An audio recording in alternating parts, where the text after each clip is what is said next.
we're here with Gordon Davis. So Gordon, if you could just start off, tell us a little bit about yourself, where you were born, what year, just early beginnings. Early beginnings, back to the basics. Back to the basics. Very early. Born in Ludington, Michigan, March 22, 1935. One of the silent generation, we came to be known. And that's basically where my interest in automobiles started. Not because it was a small town in Michigan, but because I was born with, I would call it, gasoline in my veins. I drew my first car when I was 2 years old. 2 years old? 2 years old. My mother told me it was 2 years. I always no reason not to believe her. And I still have that drawing. I still have it. I drew it on a Kroger paper bag, shopping bag. Wow. It's about that long, little car, antenna on the back of it. I'll never get rid of it, probably. Sure. A lot of history since then. But that little sketch, I think, was sort of a preternatural, but prescient, sort of somewhere along the line, you're going to be drawing cars. I continued to draw cars when I was in school, grade school. My first failure as a car designer was when I was in kindergarten. I was 5 years old. And our teacher had given us an assignment to draw something from nature, I think. It was non-automotive. But I drew a car. I drew a car for a friend of mine, my best friend, my second cousin.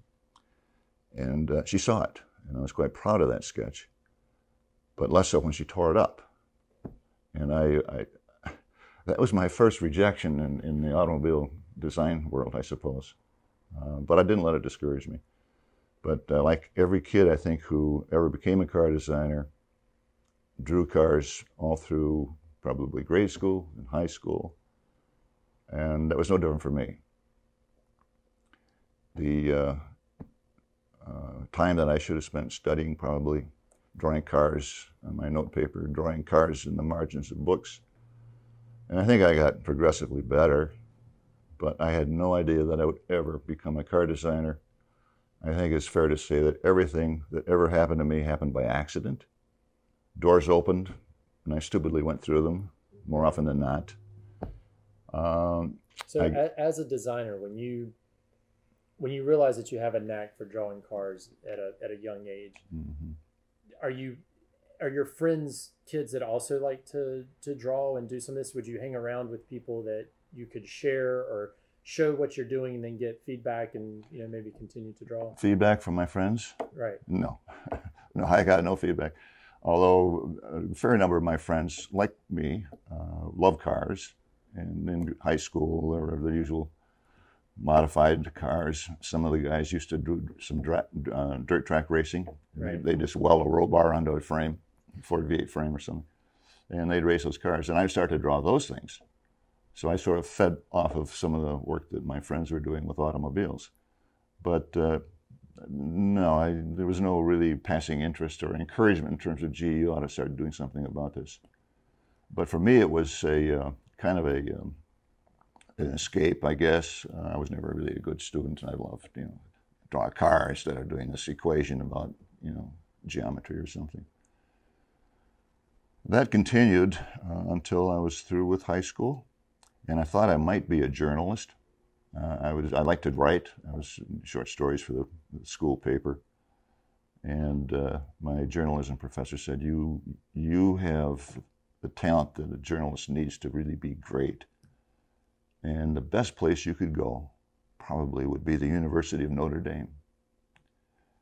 I had no interest in religion. Some would call me an agnostic, I suppose. But to my great surprise, I was accepted by the University of Notre Dame. The first thing I did when I got to my room was I started to draw cars. And I continued to draw cars as a freshman. And I would stick them up on the wall of my dormitory room. Lots and lots of car drawings. And I can show you some examples of that later on. But one winter evening, a knock came at my door. And I thought, well, probably the prefect of discipline, because I had done some things like I drove my dad's car, and as a freshman, you can't leave the campus, you can't drive a car. Oh my God. And at night they would chain the doors so you couldn't get in or out except for one. And they had a night watchman there who would sign anybody in or out, but we couldn't get out. So I thought for sure somebody had seen me. Or maybe it was about my academic record. I'm not really sure. So I opened the door, and there are two guys standing there. And they looked like mobsters, kind of a mafia-looking kind of guys. They had long black overcoats because it was cold. Black fedoras on their head.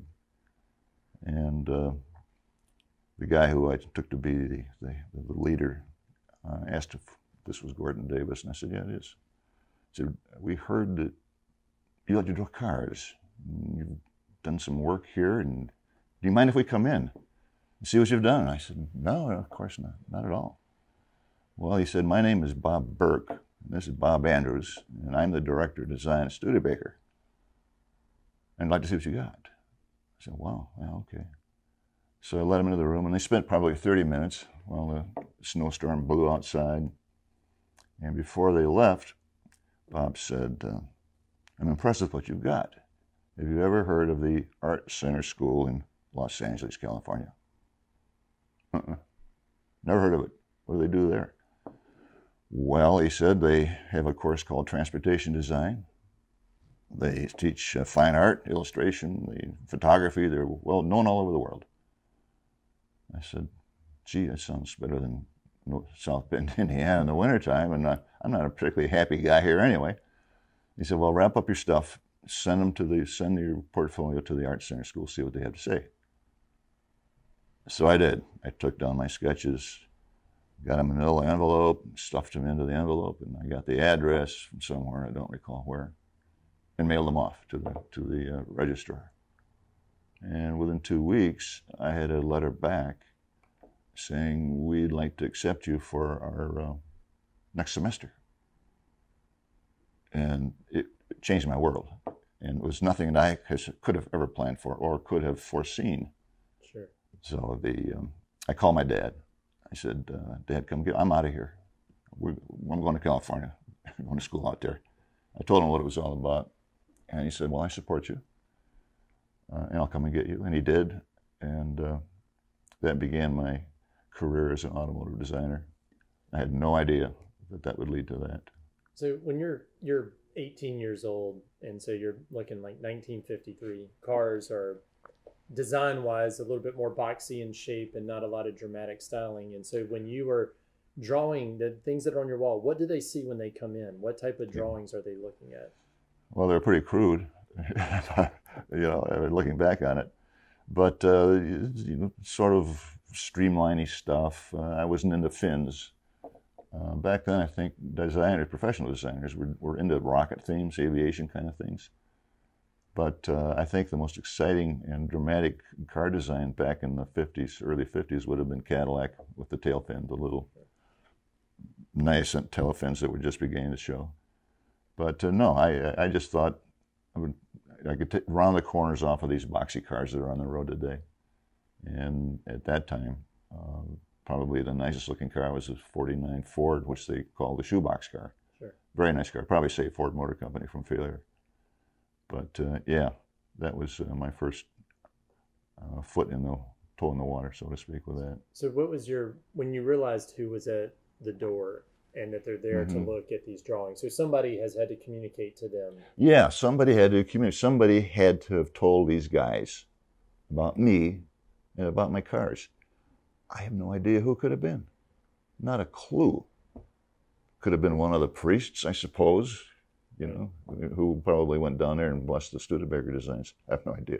But somebody had gotten word to these guys at Studebaker that, hey, you got to look at this guy, you got to see him, and you got to see what he's doing with his drawings. And that's how that all happened. So at this time, are you aware when going to Notre Dame and just the South Bend area, some of the previous designers that had been there that you would in the future actually end up working with? That's a very interesting question. The answer is yes. A guy by the name of Virgil Exner. And I learned later in life that Virgil Exner and I had both attended the University of Notre Dame, but didn't finish. I also learned that he had Norwegian blood in him, and so did I, and so do I. I had no idea about that. So those sort of thready background stories sort of coalesced later in life because I found myself going to work for Virgil Exner. Sure. So when you're so you go to California, totally new place, new concentration just in transportation, what you've been drawing. When you get there and you're in your classes and you're just learning the culture there, are you finding that what you were drawing was very different from what other people were drawing, or was it kind of similar to what the other students were doing? In terms of being pretty crude and amateurish, yeah, no question about it. I didn't really get to see much of what they had submitted in terms of being accepted into the school. But as we sat down and began to develop our ability, I think you could determine even back then, that early, that some of these guys are going to be good. And some of these guys just, the idea of drawing in perspective was an abstract concept. They just couldn't get it at all. But yeah, I think we all developed pretty much at the same pace. A lot of guys started dropping out pretty early. It was very rigorous, very demanding. Sometimes you'd have to work all night on an assignment. So we had some interesting field trips, but basically was at the drawing board. We all had to have a toolbox, a little green tackle box actually. In that tackle box, we'd have all our instruments, our drawing instruments, and pens and paper. And we were basically, we welded to those. Everywhere we went, we had those tackle boxes. We'd take them home. They had no dormitories at the Art Center, still don't. And back then, we had to find our own place to live. Mostly it was room and board kind of places. And without a car, it was rather tedious. You know?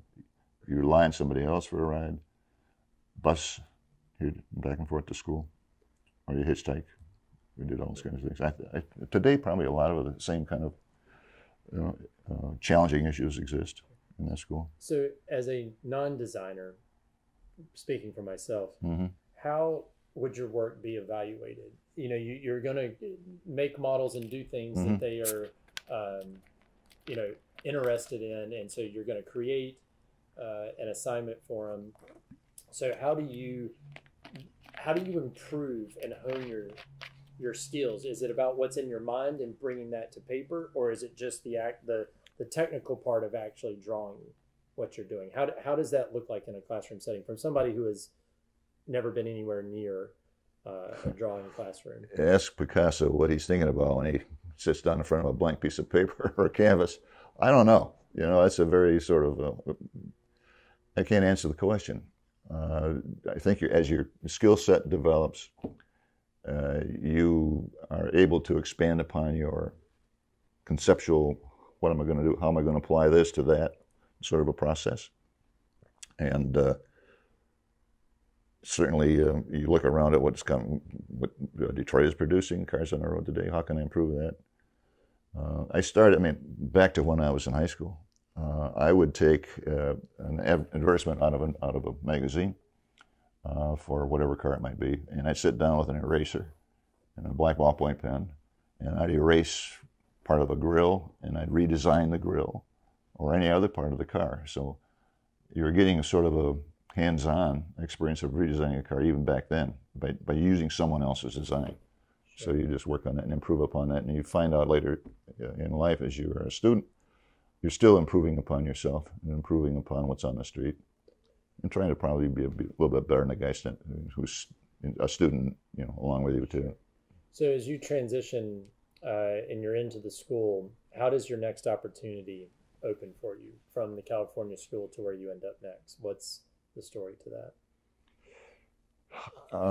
Well, in my case, I stayed year-round. I didn't take a semester off.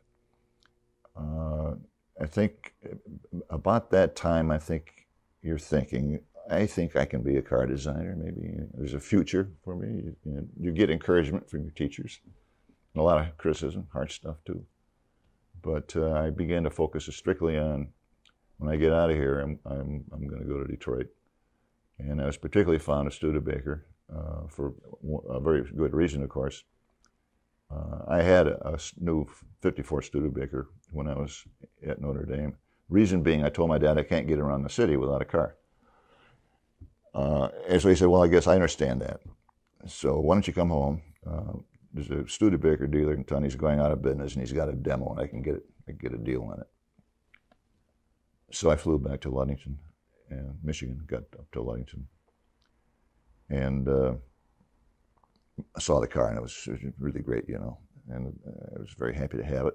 Drove back to California, almost nonstop, I think, to get back to school.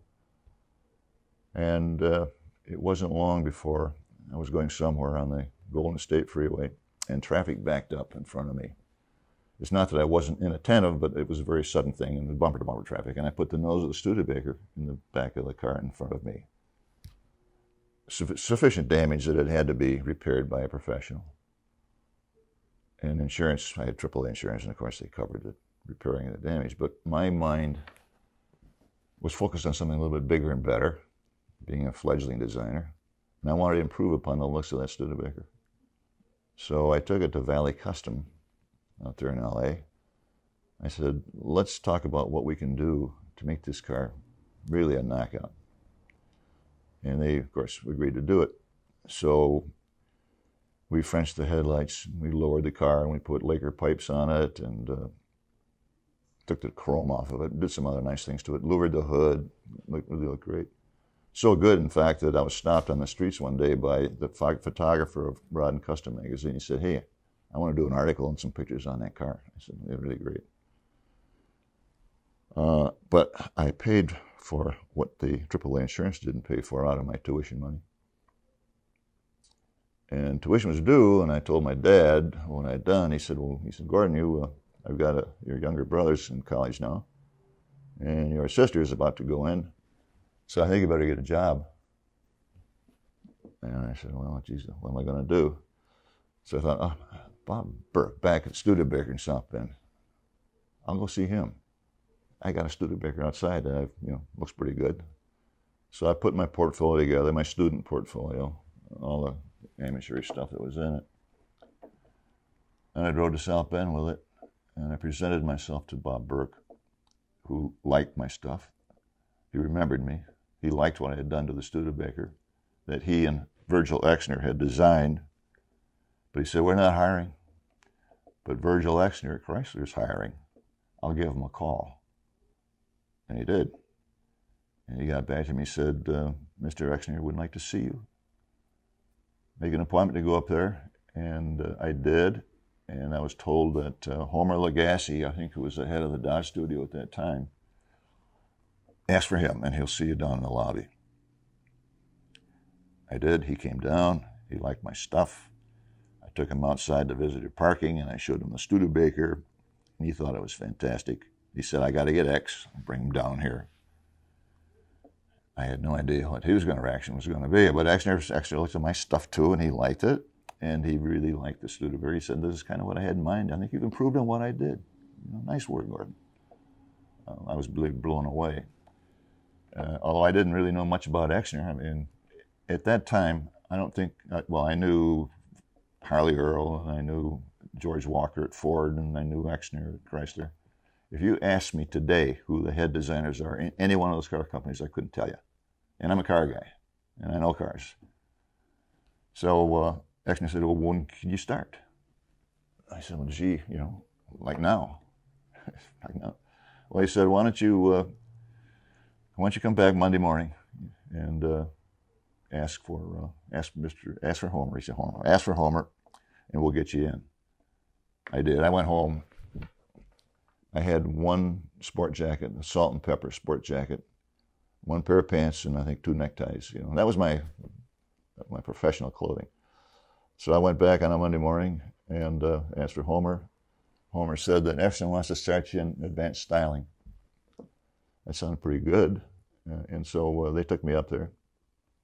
There were only 2 guys, designers in advanced styling. One was Maury Baldwin, who was head of the styling studio, and a young guy by the name of John Pinko, who was from New York, who was a great designer, by the way, and became one of my best friends. And they gave me a drawing board. I had my little tackle box with me with my stuff in it from school, and I sat down at that desk. I'm embarrassed to say this today, but my first illustration, my first sketch, was a taillight floating in space. It wasn't a car at all. It was a taillight, but it was kind of modern looking taillight, you know, almost like a spaceship. And Maury Baldwin was very kind. He said, "We need more of this kind of thing in here. There's no studio." And I was gratified, and I just kept on.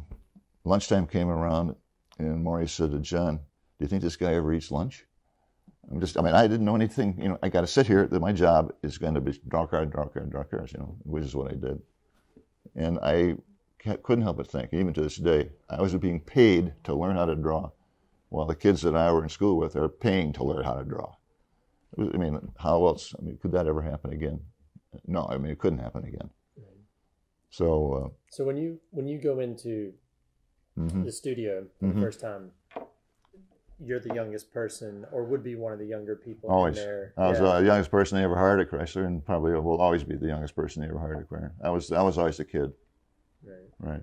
And I was 20, you know, when I was hired. And that would have been, I think, September of '55. So I'd had 2 years at Art Center. And I'm thinking, initially, I need to make, my father's wish was that I make enough money I can go back to finish my degree. So I was being paid $350 a month, which is average, I think, for 1955 for the average guy. And I took a room at the YMCA. That's where I stayed. And John Pinkham, my friend, also had a room at the YMCA. That's where we were staying. And it wasn't long before I decided I'm not going to go back to, why would I want to go back to school? I'm getting better here. I'm being paid to do this kind of stuff, and my stuff is getting better by the day. I'm being influenced by professionals, and they're encouraging me. So how could I lose? So when you walk in as somebody who had done it a little bit in high school, and then you have the college experience, you are now getting ready to step into a world where design has been going on continuously. You're looking at what is coming out now being designed years before. I mean, you're in this just amazing creative environment. Exactly. And so how do you process going in, looking at what's been done before you got there so you can get a sense of kind of direction, seeing the stuff that they are seeing for 3 years down the road, and then going, I'm going to bring my flavor to all of this? I mean, how do you process that at 20 years of age? Really good question. How do you process that when you're 20 years of age? Mostly you're sort of in a dream world. I mean, the whole thing seemed unreal. Today, looking back, it seems sort of unreal that I could have been there with some of the best designers in the business, breaking new ground with the forward look, or what became to be the forward look, was a surreal experience. And of course, Exner, who was a genius in my opinion as far as car design was concerned, he was also a landscape artist. He also designed boats. I mean, the guy had nothing he couldn't do. So we got a sense of where he was going, the motif of like maybe the fin idea. And the 56 Chrysler line began to show those little fledgling wings, but they look more like appliques from J.C. Whitney sort of thing, like it's sticking on this 55 and, it's a fin. But the forward look theme, the motif, really got traction in 57, and that's when it was actually called the forward look. And to think that I was there when it happened, to think that I was able to see how that process began was a wonderful experience for me. And I picked up on that theme, I picked up on that motif, and I think one of my very first real futuristic proposals was this, what I would call the turbine proposal that appeared in Motor Guide magazine, like that magazine over there. And Exner was shown in it, contemplating, looking at my sketch like this. And it was published in November of 56, I think it was. I'll have to look, it might have been 56, I think. And that sort of just gave me a better sense of what probably would attract him and what would sell.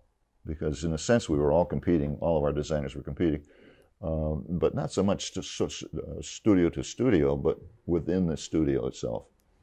And there weren't a lot of designers at Chrysler back then. cars were being designed by the engineers through 1955, which is why Exner came in from Studebaker, and really started that whole theme of where Chrysler should go from the boxy designs that management guys like Zeter and so forth said, I need a car that I can get into with a hat, and that meant high roof lines and boxy designs, so that's where it went.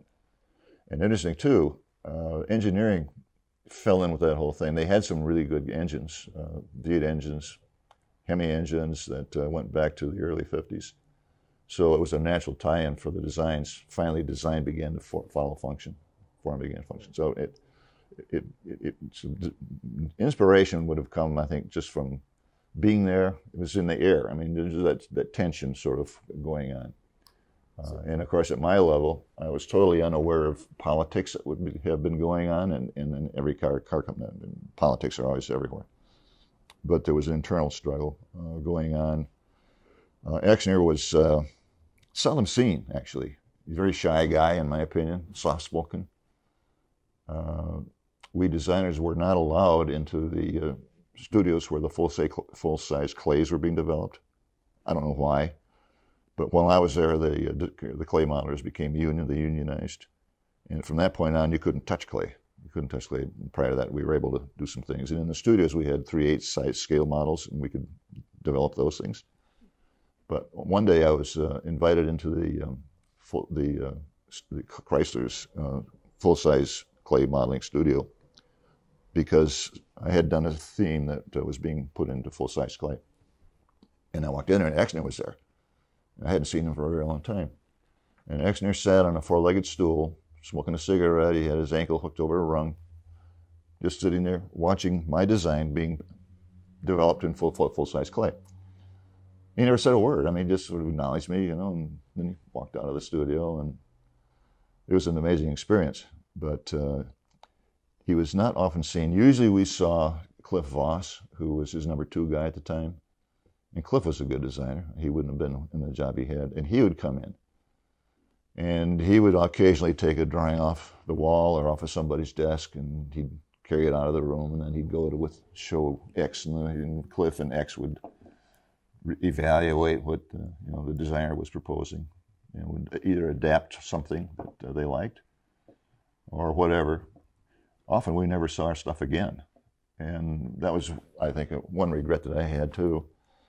Of all the time I spent there and all the probably hundreds of illustrations and proposals, sketches that I had done, either were shredded or disappeared into someone's collection and never seen again. So when you're starting September of 55, there's the press internally to do 5 new models, 5 brands for 57.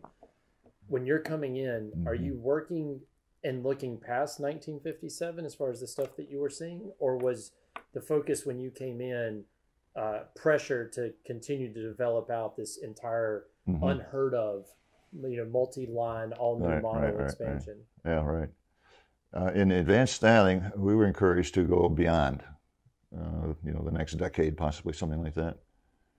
But once we were assigned to the studios, and I was assigned from advanced styling into the Chrysler studio.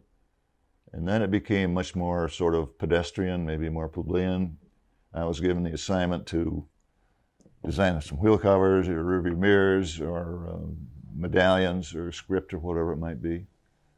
There was a separate interior design studio, which we never did. They were separate, exterior, interior, and I was never assigned to the interior studio. And I was glad. I mean, I didn't want to do interior, so that's what the driver's going to see most of the time anyway. So we were more focused on, what's going to be done like in the next year or two, because the sheet metal is going to stay basically the same. So there might be an opportunity to do a new grill, something of that sort, but basically you still have the same frame, you still have the same shell, the same superstructure, same windows, that kind of thing. So that's my assignment in Chrysler. And from Chrysler I was assigned to Desoto. And I think I had the most fun in Desoto for a couple of reasons. One, I was getting better. My stuff was more saleable, more appealing. I designed most of the trim on the 59 Desoto line, the Adventurer, the rest of them little gold eagle on the front bumper, the eagle on the deck lid, the script, the DeSoto script, the side moldings, I did all those. Wheel covers, I did those. And I did some grill concepts that appeared in the 60-61 product line. So DeSoto was my last assignment, and during that period of time was when Chrysler brought in Bill Schmidt from Packard. And when Schmidt came in from Packard, Schmidt brought along other designers from Packard. So now we're getting sort of this cross-pollination between what they did at Packard. The Predictor was one of the show cars and so forth, had fins, a reverse backlight, and he brought along with him Dick Teague, who was with DeSoto at the time. And I think when Schmidt left, that probably left Teague in charge of DeSoto styling, Packard styling. And also there was Fred Hudson. And Fred Hudson was another very talented designer. So when Schmidt came over, he brought Teague, he brought Hudson, and he made Dick Teague the studio head at DeSoto Studio, and he put Fred Hudson into the Imperial Studio. And Fred Hudson was instrumental in designing the front end, basically the entire 51 Imperial with standing headlights. And at that time, Exner had, in ill health, he had a heart attack. He was hospitalized. And that was Schmidt's opportunity to make his power play. He was going to take over Chrysler styling. And he almost succeeded. And his influence was beginning to appear in all of our work. We were looking at that sort of thing. Teague, of course, was influenced by Packard, and Teague had also been to GM first. I don't know where Hudson came from before Packard, but he was highly talented, and both became close friends of mine, Dick Teague especially. And when Exner came back, he regained his health. This, of course, is going on behind closed doors. I mean, Schmidt would come in one day, and then Exner would come in another day, and then Cliff Voss would come in, and they'd say, change this and change that, and the other guy would come in and he'd say, well, that's crap, you can't do that, you do something new. So we designers were just sort of, how are we gonna satisfy these guys tomorrow? But Schmidt's power play, and I'm calling it a power play, it failed. Exner regained, but at that time too, I didn't know it, but you read back in the history, Exner was on thin ice too at that point in time. And I think that the board of directors, Chrysler's board, realized that and decided that Schmidt should be kept on, but as a consultant. So they did a contract with Schmidt, a 6-month contract in '59. And he set up a separate design studio. I think it was in East Detroit, not far from headquarters in Highland Park. And he pirated Dick Teague, and he pirated John Pinko, who was still in advanced styling, and he took me, the three of us, and 2 clay modelers. And our assignment back then was to visualize where should Chrysler go beyond the tail fin era, beyond the forward look era. And actually, Exner was doing the same thing back in Highland Park. And you'll see a lot of his stuff that he did from that day that sort of paralleled what we were doing. And Schmidt, being paid by Chrysler, was also sharing what we were designing with the Chrysler guys. So again, there was that cross-pollination between what Schmidt's guys were doing, what we were doing, and what the guys at Highland Park was doing. So this is a very turbulent period of time. Here, wait, I want to hold you right there for a second. Sure. One thing I'm thinking about with this is to go and, given the number of drawings and stuff he has, what do you think is the best way? Because I was thinking, like, whether it's on this table right here with some adjusted lighting, turning the camera straight down, having, for instance, like sliding this over and then letting him talk through the individual pieces. Yeah.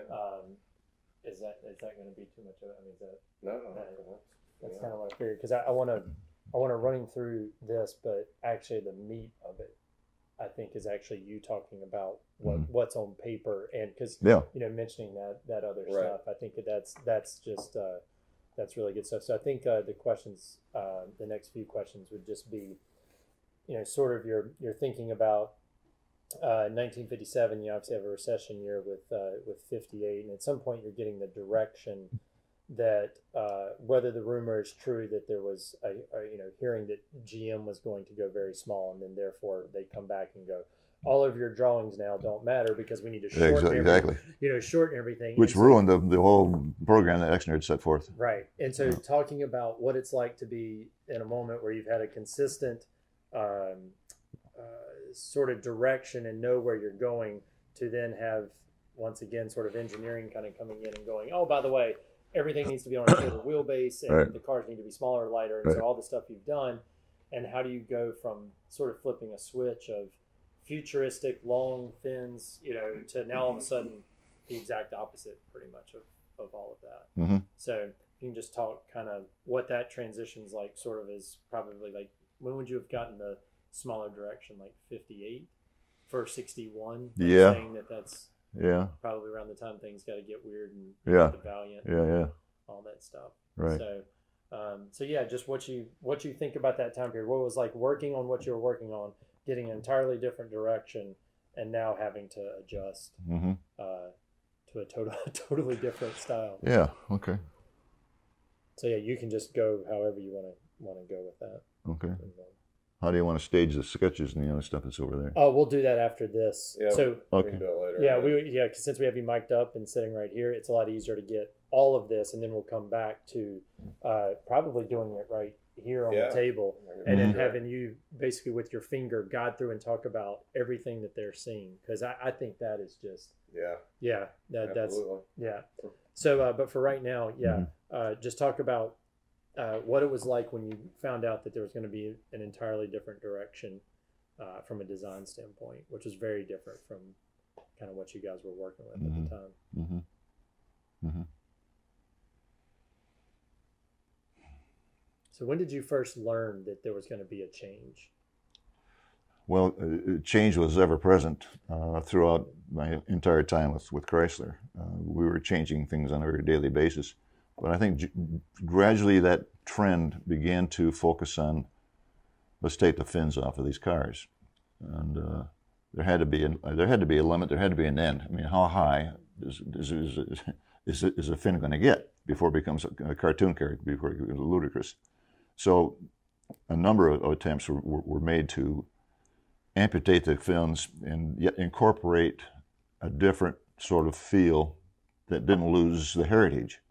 So some of the fins morphed into shapes that look like paper clips. They sort of go around and come back into the doors of the car. And they were fairly unsuccessful, I would think, unsuccessful approaches. They were awkward. From the C-pillar back, they were still fairly good, but then the whole motif seemed to change into something rather unrecognizable and like not Chrysler sort of like. They were incorporating other themes, and it was a difficult time because we also knew that GM.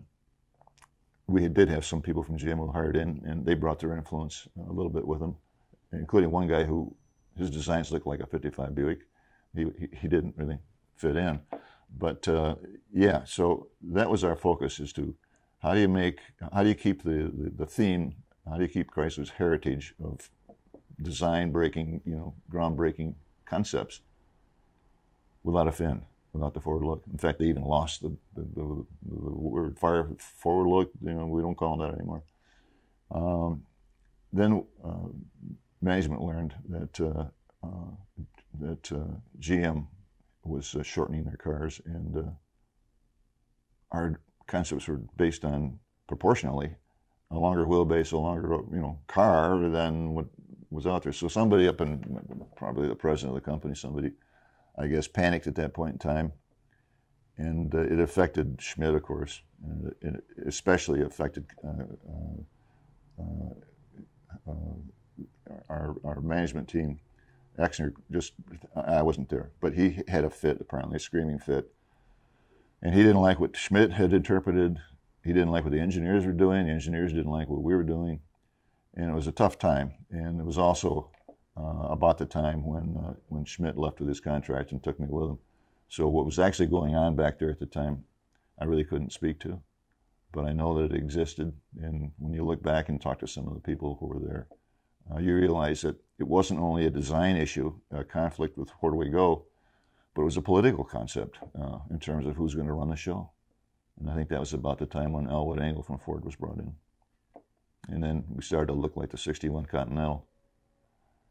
It was a bad time. From my point of view, it was a bad time. I think there was so much potential in where we were going to go with the next generation.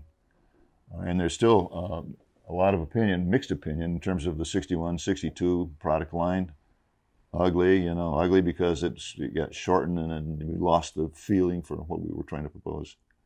And some thought it looked pretty good, pretty good. So that was a big deal. How long did you stay at Chrysler as far as the brand? How long were you there for? Yeah, I would have to include the Schmidt experience, Sure. which was basically a year for me because we were under Chrysler's auspices. They were paying us through Schmidt. And our stuff was getting over there back to Exner at Chrysler. So I'd say 4 years, in total. From when I walked in there as a snot-nosed 20-year-old kid and left thinking I was pretty good. Right. Yeah. And it may be not germane to this interview, but I went from Chrysler to American Motors. And that was a different experience totally. I didn't like it. I hated it over there. There was no imagination. They had no money. Ed Anderson was the director of design over there. He'd come from Oldsmobile years ago. And there weren't many designers over there, just a handful of us.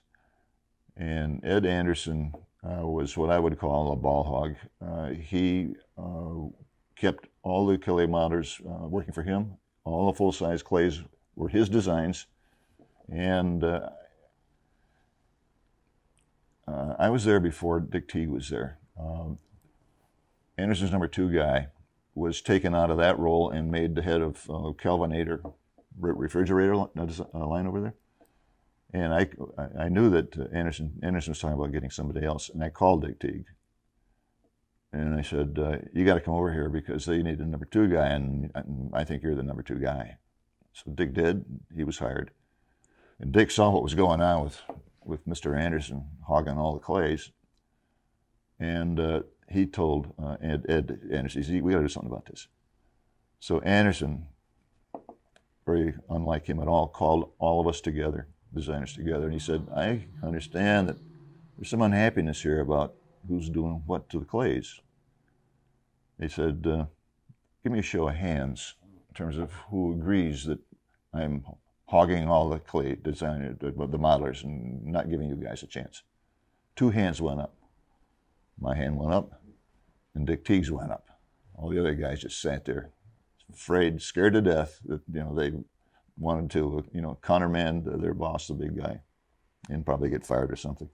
But I was there for 4 years, only 4 years at American Motors, and I'm just hating every minute of it until I had a call and was recruited out of the car business into construction equipment. And I started designing construction equipment, railroad construction equipment, and from there I started designing recreational vehicles. Yeah. So my total time designing cars was probably 8 years, I guess, something like that. Right. And hundreds, if not thousands, of drawings and illustrations, proposals that never made it. Some I know went into private collections. I have a collector bought an original from Schmidt's estate after he had died, and he sent me a email picture of that car that I had sketched, and I made a copy of it. But how many other original pieces are out there in the world? Impossible to know. Right. But I'd like to have them back. Sure, yeah. Sure. But they're gone. I was able to save some. Some I swiped. Some I took pictures of. Some I had made blueprints of them with a cooperative gal who ran the blueprint machine. She said, "Okay, I'll do it for you, Gordon." So some of my prints are just as old as the illustrations. They go back 50, 60 years or whatever. Right. But that's the only way I was able to save anything. Right. And I also spent some time freelancing too. I designed stuff for car suppliers, rear view mirrors. I did motorcycle accessories, all those kinds of things.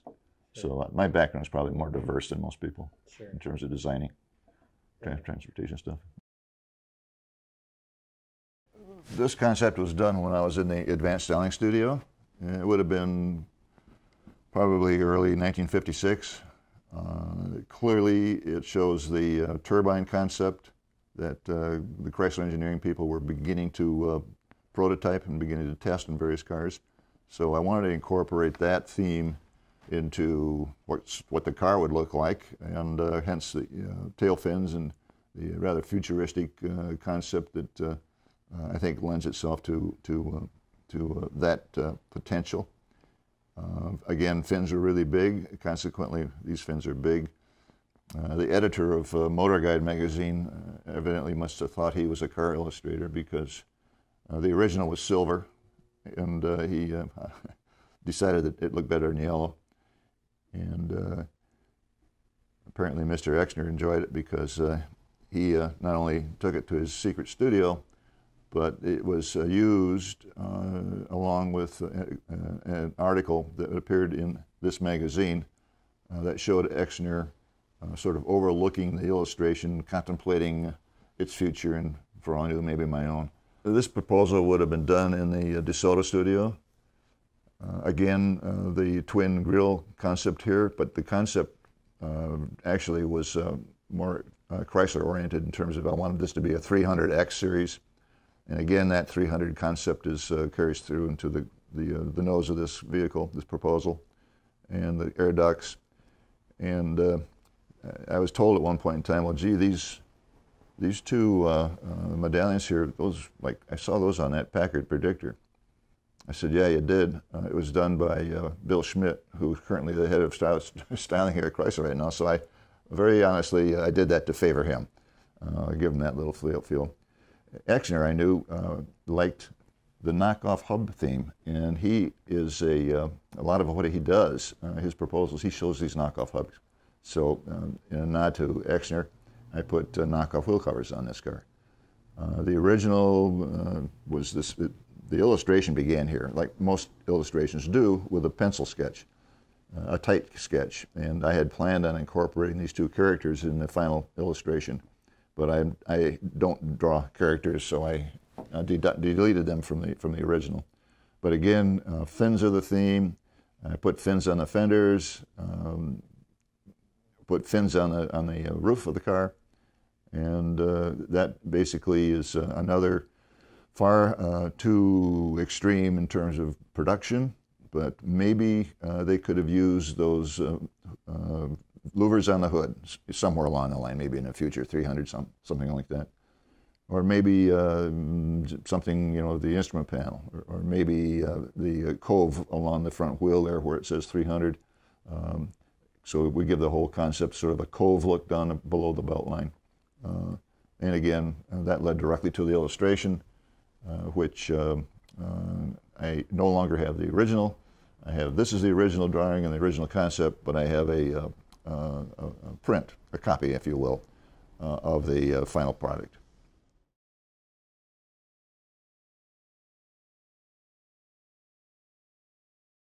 So this was done again when I was with William Schmidt Associates, under contract with Chrysler, done in 1959.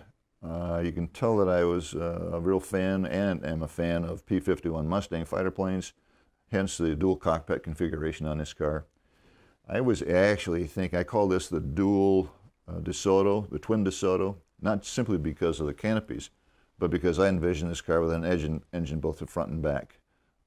We would have had to do a little bit more design work on this thing to cool that rear engine, but the concept was to have a dual concept car, canopies, and twin engines, fore and aft. Could have been turbines, because that was where we were sort of heading. The tail fin concept back here was recapitulated in Exner's 1961 Flight Wing show car, and we'll have a picture of that coming up. The original, this is an original sketch, and it's as vivid as the day I drew it, because all of these sketches I really sprayed heavily with Krylon fixative so that they would retain their initial luster and color, and I was pleased with how this one turned out. it does show the ravages of time. I mean, after 50 plus years of hauling it around 12 different places, they're still here and they're still in the collection. All right, this again was done in 1959 when I was with Bill Schmidt. The concept again, pursuing the what do we do without fins. This reflects that concept, that idea, and that focus. I envision this as being, I kind of call it the capped look or the wedge look, and that would explain the sort of forward tilt, rear kick up of the cockpit area, and the wheel covers actually kind of mimic what the Plymouth wheel covers, which I thought was one of the better wheel cover designs ever. So I cribbed a little bit of that, but I'm keeping a tight fuselage look here. There's no extraneous bubbles or holes or features or scoops of any sort here. It's as honest and as clean as I could have possibly imagined doing it. And it's a quick sketch. We were expected to do maybe half a dozen of these every day. This is the only one I've got left, but it's, I think, probably the best idea of what led to the early 1960s Chrysler line with the straightforward, clean, look. In terms of this concept, I think it would have been totally manufacturable, engineering-wise. It could have been easily put on the highway. The idea, of course, with that pitched roof, I think that needs to be really carefully evaluated because without getting too cartoonish, I would say, in terms of having that forward pitch look. But wheel openings were realistic. They weren't scoops lined with aluminum or something. It's an honest car, it's an honest pitch, and I think it holds up even today.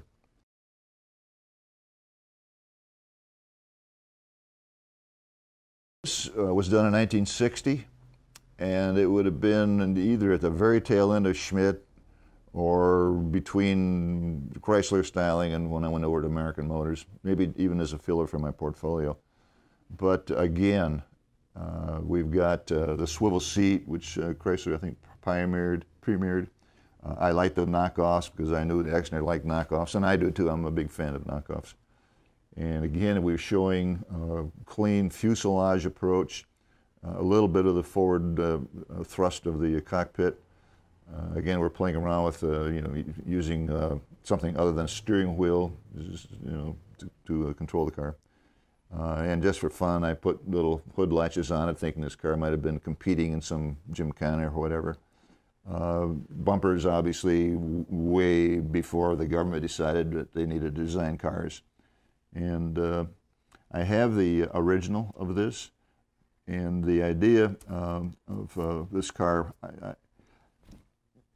I thought it would really lend itself well to an illustration. I wasn't entirely happy with the illustration, but my oldest son likes it. So there is an original of this. He has it. He's going to keep it. But I have this, which is nice of him to let me have. And again, during this time, everybody across all the car makes were experimenting with wheel well openings. Most were really not very practical. Some of them would suggest that it wouldn't be even possible to make. But I visualized a front wheel opening here that might have been lined with stainless steel or something like that. And I liked, again, the honesty of the wheel well opening following the wheel itself. I'm a big fan of wheels. I know Exner was a big fan of wheels too. I think the first things I ever did, I started drawing wheels. But yeah, that was this thing, sort of a competition version of what a 300 might have been in 1962 or 3 or 4, because this is all 3 years ahead of production, the idea. Okay, this was done again in '59. It was a proposal for Chrysler, but there are some concepts here that did appear in production. For example, this delineation, the openings here between the hood and between the grille, appeared on the '61 Desoto. Again, the capped concept, where you have an overriding theme, fuselage theme, over a less dominant lower body, and a thin canopy, cockpit area here. And again, clearly, no fins are appearing on this car, none whatsoever, yet I think it carries over the Chrysler forward look theme concept, the feel of it with that grille opening, which became almost iconic, I think, with many of the Chrysler products during that period of time. in the wheel covers that could have easily been wheels themselves. In fact, my thoughts were typically back then, let's make a cast wheel out of these rather than an applique wheel cover. And again, playing with the idea of doing something different with white wall tires, and I think that did actually appear somewhere along the line. And these little bumperettes here, I also designed those, and they appeared in the '61 Desoto.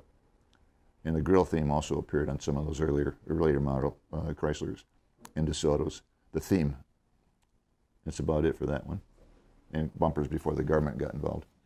Here again, 1959. This is a proposal for Dodge, and clearly no fins, but there is a different approach that I thought would have kept the spirit of Exner's work alive, and would have been very successful for Chrysler products in terms of marketing. Again, that capped look that you'll see here, extending over the wheel wallet area and through the back of the car in one continuous sort of flowing line. The wheel arch design here, the emphasis on that was completely unique at that period of time. I don't recall ever seeing anything quite like it.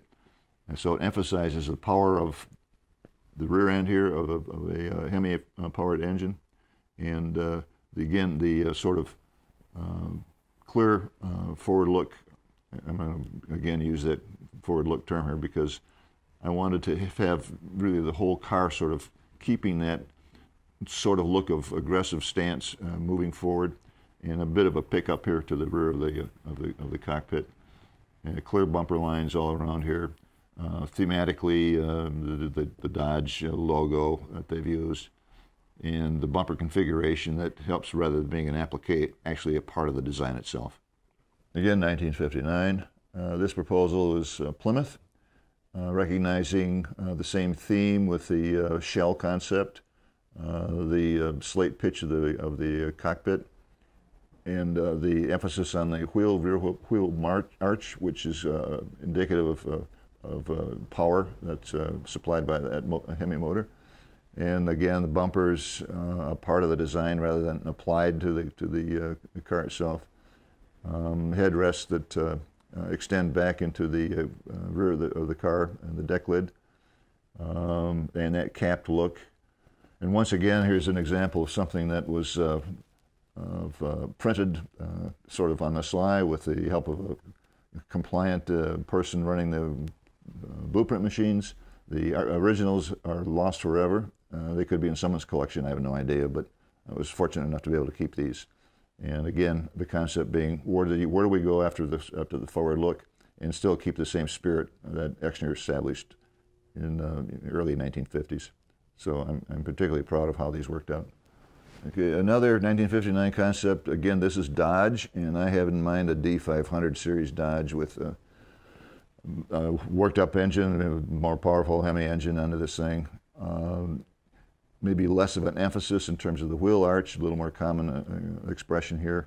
But again, that capped look with the upper and painted in whatever color, maybe a special color, high gloss, and maybe a matte or a semi-gloss lower fuselage on this car. That would be could be a gray, almost any other color, or maybe just something that would mimic the high gloss upper level and carry it into a low gloss or a matte finish below the bumpers. And the bumpers incorporated, and the taillight configuration is going to be different. Upper taillights and lower would be the exhausts, and indicative of what I envision the Chrysler or the Dodge 500 to look like. In a few years down the line from 1959. So call it a 1962 or one or two, or even a 1963 concept, and I think it would look pretty modern even today. This again, I was with William Schmidt Associates, 1959. Again, the concept of capping it in upper thematic scheme that would carry most of the design language, and then below it we're going to have something that basically doesn't draw the eye at all. But the grille, again, that the opening between the grille and the hood was recapitulated on a '61 Desoto. The idea of a reverse C-pillar was explored with this idea. Very thin A-pillar, a lot of visibility with this. Structurally, probably would have to been reinforced a little bit more than a typical sedan, but I like the idea of kicking that C-pillar back and yet having a full rear backlight on this car. Okay, January 1959. I did this mostly for myself, just for fun. There were some concepts out there in terms of three-wheel cars that go back like forever. Some showed one wheel in back and two front. My proposals sort of aviation themed front wheel, two in back. And again, this would be turbine powered, maybe one in each one of these capsules here. And obviously I wasn't afraid of fins back there because I think it works well with this concept. Never meant for production, but it was a styling study. And there might have been one or two things that could have been translated into production in a car. But basically it was just for fun. And this, I don't have an illustration of this. This is the original, and it's as much as I did for it. Chrysler concept, dated 1959. Seems like I did most of the stuff I was able to save was done during that time. Looking at that cap look, again, this is different because we've got a reverse backlight on here, reverse C-pillars. The blister theme here is seen on over the front wheels, like here, and then down back.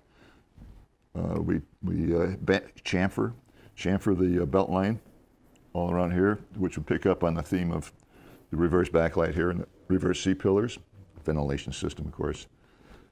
Different taillight configurations and exhaust through the bumpers. And again, wheels, these would be cast wheels, but they got that knockoff theme, which I still kind of like.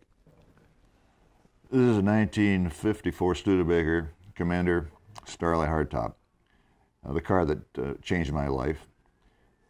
I was driving this car when I was a student at Art Center, but not in this configuration initially. It was a stock car. It was bought from dealer stock, a demonstrator.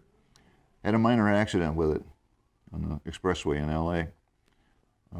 Car stopped suddenly ahead of me, and I put the nose right into the back end of the car ahead of me. Fairly minor damage, but enough that we had to take it to a shop, and I had AAA insurance, so I was covered. But I wasn't covered to customize the car. I used my tuition money for the next semester to add to what AAA put in the repairs, and I had Valley Custom do the mods on this car. We took the chrome off, we shaved the deck, we Frenched the headlights, taillights, lowered it, put the Laker pipes on it, and wound up pitting it with the Eldorado silver and Eldorado bronze outlining the cove, and Eldorado bronze on the interior and pinstriped. I took it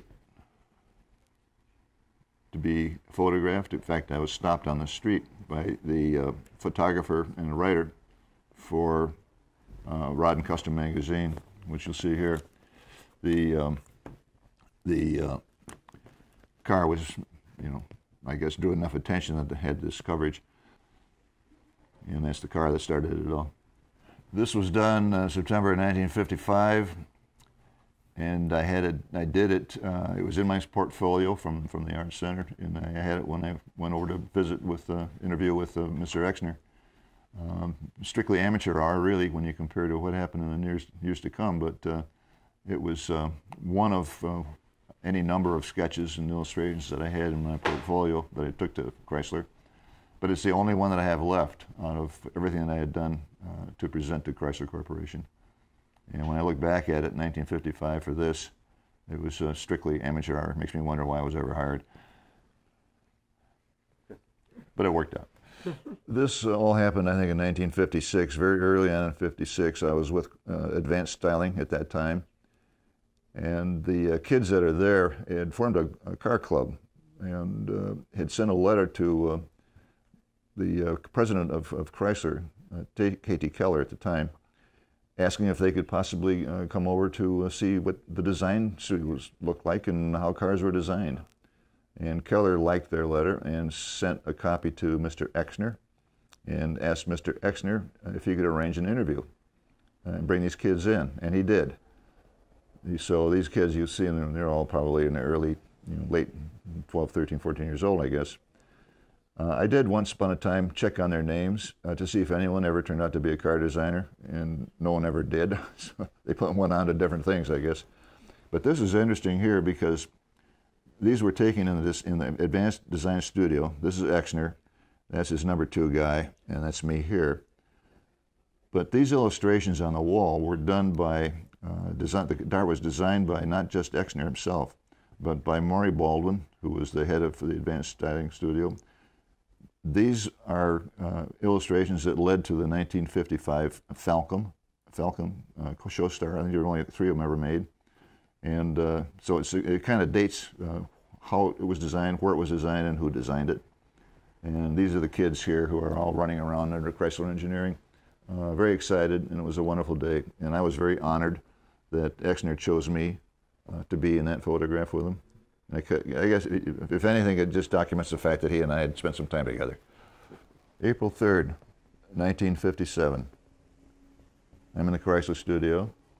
Forward look is already a success. And my idea here was to take that concept and what it would look like in maybe 3 or 4 or 5 years down the road. This is an airbrushed illustration. Done over a simple pencil outline, like most of my stuff.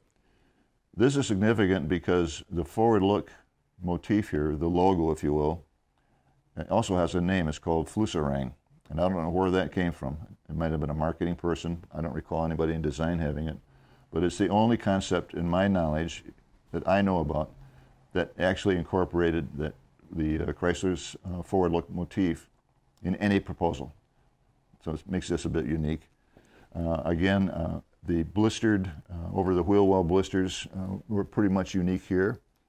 I like the idea of emphasizing the mobility, the concept of speed and power that gives. Also thought about the idea of gull wings on the canopy here. And not totally original, the Mercedes 300 SL introduced a car that year that had gull wing doors. And I thought, too, that maybe a centrally located instrument cluster would be kind of cool in this event here. It would have had swing-out seats, of course. Down here in this little component, not strictly a bumper, but an outrigger, and I envisioned this with driving lights in it. Again, the fender scoops with the stainless steel inserts. I envisioned these as being cast wheels, not wheel covers. The roll bar concept led into the seat structure here, so that everything sort of flows together in a continuous design. Headlights have been enclosed in the little encapsulated fender blisters. Dual exhaust would come out of be on the license plates there. No bumpers again on this car. Not too many concepts did show with bumpers. But I envisioned probably a thermoplastic or a rubber sort of surround here that would have served as a bumper of sorts. And again, the fin, again, I'm thinking there's got to be an idea here for maybe a central fin to get away from that, and maybe over time it could have been reduced to just a simple accent line that would go down the center of the deck lid. But basically, it was as forward-looking as I could contemplate a car looking in early 1957. And it did. I was very pleased because in the future, not that I can take credit for it, I don't take credit for it, but I think it influenced Mr. Exner's, he called it it was a prototype car called the XNR, which was very similar in concept. And it had an asymmetrical design. He took the fin idea and offset it behind the driver. And it was built. It was never produced into production, but it was similar in concept. And I think probably take some credit because Exner took it off the wall after I'd finished this, and it disappeared into his private studio, and it reappeared in a couple of weeks later. Cliff brought it into the Chrysler studio and put it back on the nail that was hung on the wall. That was sort of the history with that. This would have been done in 1956. The concept, again, influenced by the 300, earlier Series 300. Dual grill openings, flip-up headlights, Tail fins, of course, they were still quite popular in 1956 or leading into the forward look era. And I thought this would be a pearlescent white. It was airbrushed. The original is long gone, but this is exactly what it looked like back then. And it would have been, again, Chrysler themed, as I was with the Chrysler studio at that time. Wheels would have been cast. Again, the turbine look that tended to become popular in the future. This was originally, well, not originally, but it was a photograph that I had taken with a little brownie box camera. And it was very small. And this is what happens when you blow it up. It gets pixelated crazy. But it's interesting because it was another 300 concept as designed for competition racing. It had fuel caps mounted behind the cockpit. Again, the wheel blisters that would emphasize the wheel and the power and the forward look. And of course the cockpit enclosing a single driver. And sort of a riveted look to it that gave it a sort of a European flavor, I thought, and a bit of an original flavor. And again, Exner's favorite knockoff hubcaps. Done in 1956, just after joining the Chrysler studio. An early theme of what are you going to do without fins? And I put the emphasis on the wheels because I'm very fond of the power that they denote, design opportunities, and a very sort of open cockpit, lots of visibility idea, and a very clean aerodynamic concept, and that's about what I had in mind for this. I did this in 1959 when I was with William Schmidt Associates. The theme again, what do you do without fins? I wanted that forward look cockpit configuration, the capped look, top and bottom separate almost. The standing headlights, I can't take originality for that because I know that Fred Hudson in the Imperial studio, unbeknownst to me, was pursuing that same idea. But this would have been for the 61 Imperial, and I think most of those elements in the grille and in the headlight configuration appeared in that model that year. So it's awesome production. This is the Desoto studio in 1957. I'm seated at the third desk on your left, behind the two guys that are standing at the desk in front. The two illustrations on the wall above me, I had done those, and again, like so many other of my proposals and illustrations, disappeared. They're gone someplace, maybe in a collection somewhere, maybe shredded, hard to tell. We weren't allowed to go into the full-size clay studio, which was just across the hall from here, but we did work on 3/8 scale clays, and you'll see one there partially uncovered as a teaser. The openings between the studios, they were all in a row, from Plymouth to Advanced to Chrysler, DeSoto, so forth. That opening, the guy in the middle, in the striped tie, has a degree in aeronautical engineering. And he would bring in model airplanes and string nylon fishing wire from studio to studio, and with CO2 cartridges would fire those airplanes from one studio to another across our heads. And so when you think about these guys, designing the cars, and how serious this all was, and how regimented it was, and you got these same desks, and you're working on the same projects and competing with each other, we had fun. We did some crazy things, and we socialized very frequently. We went out. We were friends with the families, and so it was not just bloodthirsty competition among us.